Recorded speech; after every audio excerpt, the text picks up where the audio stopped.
Giving all praise, honor, and glory to Yahweh. Ba'ashem Mashiach, Yahweh Shai, Ba'ashem Rakakadash. And those are the names of who the world calls God and Jesus Christ in the Hebrew language. I'd like to give double honors unto the apostles and the elders, great most on GMS. And salutations to the hopeful like brethren out there pushing the word in sincerity and in truth, risking their lives and their freedom to do so. And of course, to those men, women, and children which make up the hopeful like body of Mashiach, Yahweh Shai. I like to say, peace and blessings upon you and the Holy Spirit, the Ruach. And in tonight's lesson, I wanted to touch on this topic again. I did a video last night, but I wanted to make this video again, just to touch on more points about the futility of pleasure and how pleasure doesn't solve our problems. All right. And like I did in the first lesson, I want to look up this word futility because it goes into, oh man, let's look it up on Edamon. When we look up this word futility, it goes into the pointlessness of pleasure. Our futility means worthlessness, emptiness, vanity, from futilis, meaning vain or worthless, futile, pouring out easily, easily empty, leaky, unreliable, futility. And then I believe if you was to look up this word on Google, they'll give you the definition of being empty or pointless. So when we read the book of Ecclesiastes, the second chapter, this is King Solomon going into pretty much all of his experiences in life. And, we know King Solomon was the king of Israel, and he had possessions and he had dominion that essentially no other king had. He experienced certain things that let that noise pass. He experienced things that men, would never experience in a lifetime. All right, so when it's coming to possessions and pleasure, King Solomon experienced it all. And at the end of it, even he said that it was all pointless and vanity, and he described this in great detail in the book of Ecclesiastes, second chapter. So I want to read Ecclesiastes 2:1 all the way down to verse 17. All right, and with that, I hope you brothers out there be edified. All right, and starts off by reading. It says, "And in my heart go to now, and I will prove thee with mirth. Therefore enjoy pleasure, and behold, this is also vanity. And I said of laughter, it is mad, and of mirth, what doeth it? I sought in mine heart to give myself unto wine, yet acquainting mine heart with wisdom, and to lay hold on folly, till I might see what was the good for the sons of men, which they should do under the heaven all the days of their life. I made great works. I builded houses. I planted vineyards. I made gardens and orchards. And I planted trees in them of all kinds of fruit. I made pools of water to water therewith the wood that bringeth forth trees. I got me servants and maidens, and had servants born in my house. Also, I had great possessions of great and small cattle above all that were in Jerusalem before me. I also gathered me. I gathered me also silver and gold, and the peculiar treasure of kings in the provinces. I got me men singers and women singers, and delights of the sons of men, as musical instruments, and that all of a sort. So I was great and increased more than all that were before me in Jerusalem. Also my wisdom remained with me, and whatsoever my eyes desired, I kept not from them. I withheld not my heart from any joy, for my heart rejoiceth in all my labor, and this was the portion of all my labor. Then I looked at all the works of my hands and had wrought. I looked at all the works of my hand had wrought, and of the labor that I had labored to do, and behold, all was vanity and vexation of spirit, and there was no profit under the sun. All right, and so this goes into how King Solomon pretty much experienced it all. He said when it came to servants, he had it all. When it came to women, he had it all. You know, King Solomon is infamous for the amount of women that he dealt with. 700 wives, 300 concubines. So we talking about a man with a great sexual experience. He had it all. He had the gardens, the orchards, the pools of water, the singers. He had it all, man. You know, and at the end of the day, he counted it all vanity and vexation of spirit. And this is important to, this is even more important to remember in these times, because we're living in the last days. And with us living in the last days, we have to remember that pleasure isn't our solution. Yes, there's nothing wrong with, the little bit of pleasure that the Lord gives us. The Lord may throw you a bone, dealing with a woman. The Lord may, allow you to have, some pleasure in drinking,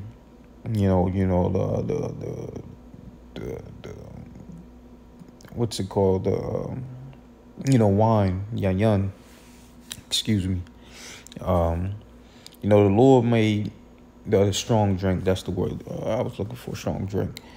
The Lord may allow you to, enjoy these things, but at the end of the day, enjoyment, pleasure, it's not the solution to our problems. And what brothers tend to do is, we look at these things as, outlets, of escape. Brothers may tend to hit the bottle too hard. Brothers may, to be all the way frank, brothers may want to deal with, a whole bunch of women trying to escape from that something.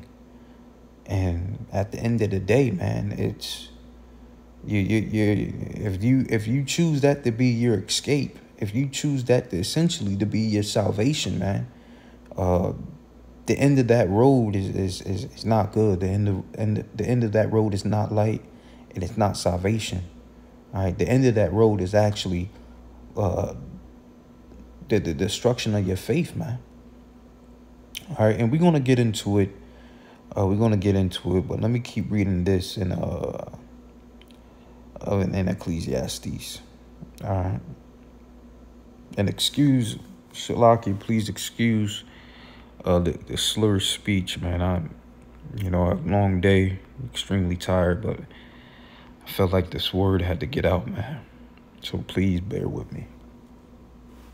All right, so let me continue reading in Ecclesiastes chapter 2, verse 12. And it says, "And I turn myself to behold wisdom and madness and folly. For what can the man do that cometh after the king? Even that which had been already done. Then I saw that wisdom excelleth folly, as far as light excelleth darkness." And this scripture right here, verse 13, reminds me of what it says in the book of First Esdras, I believe it's the book of First Esdras, where it speaks about the four major influences in life, where you have the king, you have wine, you have women, and then you had wisdom.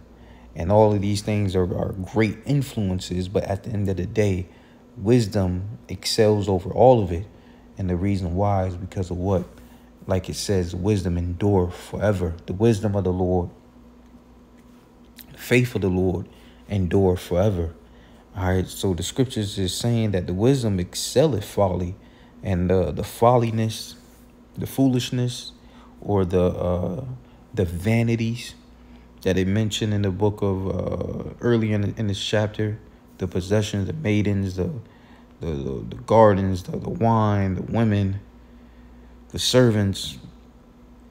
All of this can be likened into folly, and wisdom excelleth this, just as light excelleth darkness. All right. And it says, verse 14, and the wise man's eyes are in his head, but the fool walketh in darkness, and I myself perceiveth also that one event happeneth to them all, and the wise man's eyes are in his head, meaning what? There's going into his spiritual eyes. People will call it, the third eye. All right. The wise man's eye in his head, that's talking about the spiritual eyes that the Lord gave us to see. All right. And through that, we're able to maneuver the correct way, in this walk of faith. And the way that we move, the correct way to maneuver in this walk of faith, especially with dealing with pleasure, as it's going into the book of Ecclesiastes, the 2nd chapter. The correct way that you maneuver is through temperance. All right, and temperance means what? Self-control. You got to have self-control in everything. There's nothing wrong with pleasure, but pleasure can easily become wickedness if it's not dealt with in temperance. All right, if it's not dealt with essentially with the Lord being there, in your mind. This is why the scriptures always say what? Remember the Lord. Because if you don't, and if you indulge in these pleasures easily become wickedness. You could easily forget the Lord, and then you're down a slippery slope. All right, so the wise man's eyes are in his head, and wisdom teaches us what? Wisdom teaches us temperance. All right, self-control. So let me keep reading. And it says, verse 13, then I saw that wisdom, my bad. Verse 15, and it says, then said I in my heart, as it happeneth to the fool, so it happeneth even to me. And why was I then more wise than I said in my heart, that this also is vanity. And there is no remembrance of the wise more than the fool forever, seeing which now is in the days to come shall all be forgotten, and how dieth the wise man as the fool. Therefore I hateth life, because the work that is wrought under the sun is grievous unto me, for all is vanity and vexation of spirit. All right, so all of it is pointless. And the reason why I want to go into Shalakia, I want to go into the reason why King Solomon counted this as vanity, vexation of spirit. He regarded pleasure as pointless, and there's a couple reasons why. Reason why pleasure is pointless is because pleasure, especially, with brothers dealing with an escape from their problems, pleasure doesn't provide a solution, right? Another reason why pleasure is considered futile, right? The futility of pleasure, the reason why pleasure is considered pointless. Don't get me wrong, there's nothing wrong with indulging in pleasure, but at the end of the day, as King Solomon said, it is vanity and vexation. The spirit is empty. Second reason why it's empty is because it's temporary. All right, pleasure is just for a moment. It won't last forever. All right. And then a third reason why pleasure could be pointless, I could say, is that pleasure could be blinding if you don't remember the Lord. And with it being blinding, it could easily become a slippery slope to wickedness. So you have to be extremely careful. You have to remember the Lord and use wisdom. And wisdom teaches us what? Wisdom teaches us temperance. All right. The faith in the Lord teaches us temperance, which is essentially the discipline that we need in our life, all right, in this walk of faith, especially dealing with pleasure, man. So this is why pleasure and the possessions, as it says in the subtitle, is considered futile, or the futility. It means pointless. All right.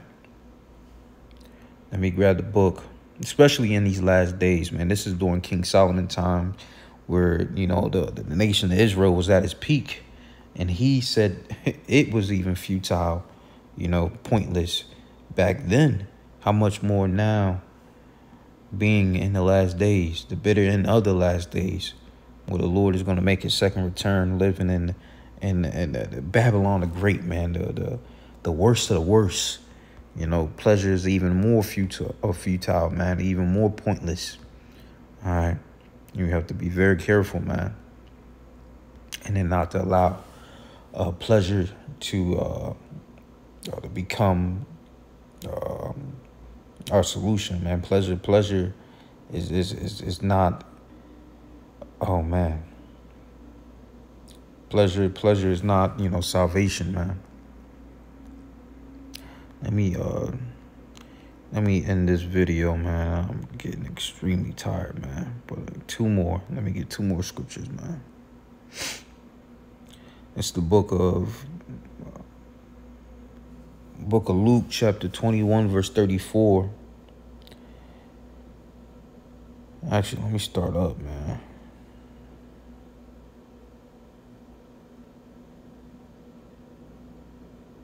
It's the book of Luke, chapter 21, verse 31.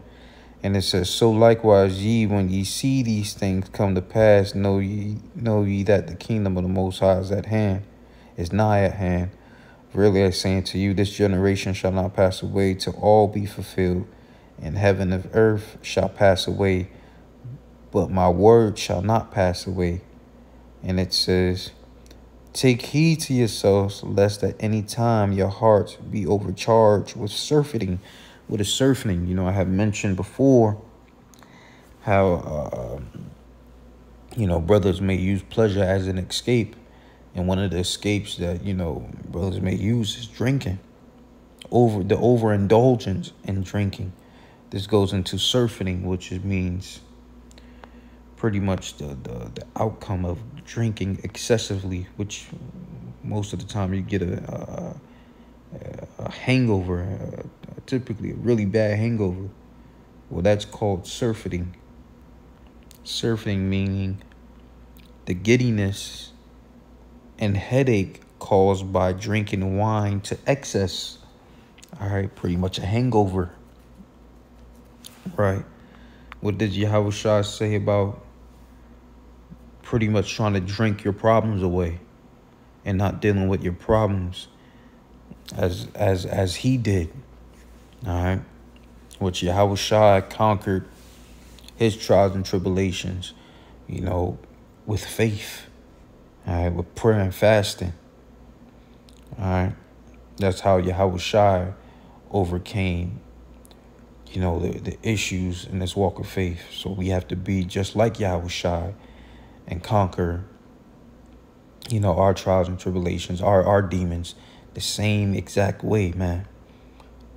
Not with pleasure, not with surfeiting, not with drunkenness, not with, sex, not with money, These things aren't the solution, man. Pleasure isn't the solution. All right, so let's see what Yahushua said in Luke 21 and 34. And it says, "Take heed to yourselves, lest at any time your hearts be overcharged with surfeiting and drunkenness and cares of this life," which cares of this life is pretty much all the excess things that I mentioned. All the excess things that was mentioned in the book of Ecclesiastes, the 2nd chapter. These are the cares of life, right? That we have to be aware of, especially living in the last days, man. In Babylon the Great, America, man. It says the cares of this life, so that they come upon you unawares. For as a snare shall it come on all them that dwell on the face of the earth. Watch therefore and pray always, that ye may be accounted worthy to escape all these things, and it shall come to pass, and to stand before the Son of Man. And in the daytime, when he was teaching in the temple, and at the night he went out in the bold in the mount that is called the Mount of Olives. All right, but that was pretty much that was said by Yahushua. You know, the watch and pray always. You know, that we be worthy to escape these things. And while in the meantime, while we're here, not to be overcharged with surfeiting and drunkenness and the cares of this life, man, because these things aren't the solution. All right. And let me close out with this scripture right here, man. Yeah, let me close out with this parable, man. This is the book of Luke, chapter 8, verse 11. Famous parable. You know, we read this parable from time to time, but there's nothing wrong, absolutely nothing wrong with going back and reading the parables, the teachings, the dark sayings that Yahushua gave into his disciples, which later on became apostles, man. All right. This is the book of Luke, chapter 8, verse 11. And it says, now the parable is this. The seed is the word of the Most High. Those by the wayside are they that hear. Then cometh the devil and taketh away the word out of their hearts, lest they should believe and be saved. They on the rock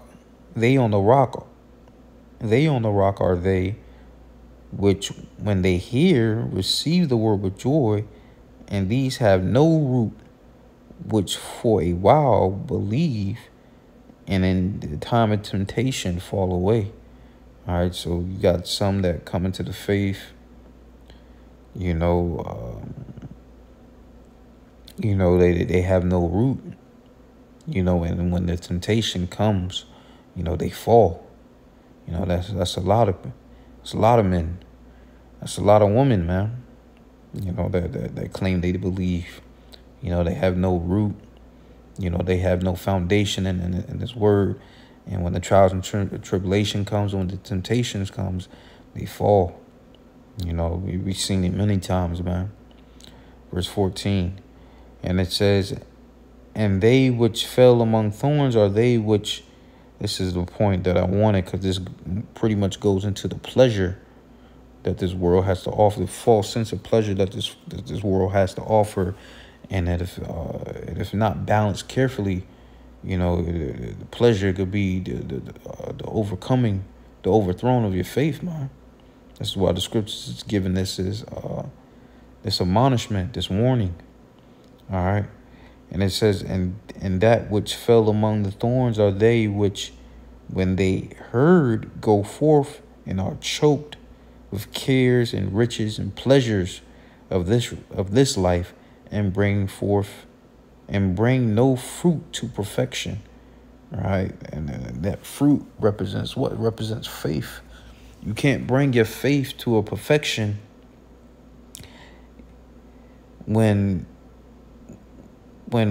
hard times comes, you seek after pleasure for a solution. You can't perfect your faith like that, man. The only way to perfect the faith is through going through the trials and tribulation, enduring the temptation, essentially pain, man. Pain is what builds character. Pain is what, it's just like working out. Pain is what makes muscles grow, So if you're seeking out pleasure, the easy, pretty much the easy route, man, that's going to be the overthrown and the destruction of your faith. You can't bring that fruit to perfection. All right. Verse 15, and it says, but that on the good ground are they which in an honest and good heart, having heard the word, keep it and bring forth fruit with patience. All right, with patience. And that fruit that's brought with patience is faith, man. All right. So with that, this is pretty much all I wanted to touch on, in tonight's lesson, how pretty much the futility of pleasure and possessions. Pleasure isn't the solution to our problems, man. All right, pleasure is it's nothing wrong with pleasure, but pleasure could easily become wickedness. Easily. Easily become wickedness if you don't remember the Lord, and if it's not done with intemperance, and if you use it to try to have an escape, man. All right, our solution to all of our issues, man, it should be Yahweh B'Shem Yahushua, man. All right, and faith in those names. All right, so with that, I'd like to give all praise, honor, and glory to Yahweh B'Shem Mashiach Yahushua B'Shem Kakadash. I hope you brothers out there was edified. Until next time, say shalom.